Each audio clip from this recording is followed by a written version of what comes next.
మురుగునీటి కాలువల్లో ఎవరైనా చెత్త వేస్తే జరిమానాలు విధించాలని నగరపాలక సంస్థ కమిషనర్ మౌర్య అధికారులను ఆదేశించారు. మంగళవారం ఉదయం నగరంలోని సప్తగిరి నగర్, యశోదానగర్, ప్రశాంత్ నగర్, రైల్వే కాలనీ తదితర ప్రాంతాల్లో health, engineering, town planning, revenue అధికారులతో కలిసి పారిశుద్ధ్య పనులను పరిశీలించి ప్రజల సమస్యలను తెలుసుకున్నారు.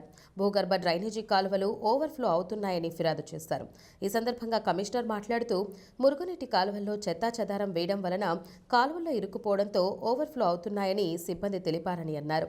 ప్రజల అవగాహనతో వ్యవహరించాలని, చెత్త ఎక్కడ పడితే అక్కడ వేయకుండా మా సిబ్బందికి తడి, పొడి చెత్త వేరువేరుగా ఇవ్వాలని అన్నారు. కాలువల్లో, బహిరంగ ప్రదేశాల్లో ఎవరైనా చెత్త వేస్తే జరిమానాలు విధించాలని అధికారులను ఆదేశించారు. పారిశుద్ధ్య సిబ్బంది ప్రతిరోజు క్రమం తప్పకుండా శుభ్రం చేయాలని అన్నారు. ఎక్కడైనా భూగర్భ డ్రైనేజీ కాలువలు ఓవర్ఫ్లో అయితే సిబ్బంది వెంటనే పరిష్కరించాలని అన్నారు. పారిశుద్ధ్య నిర్వహణకై ఏర్పాటు చేసిన ప్రత్యేక అధికారులు ప్రతినిత్యం పర్యవేక్షణ చేయాలని అన్నారు.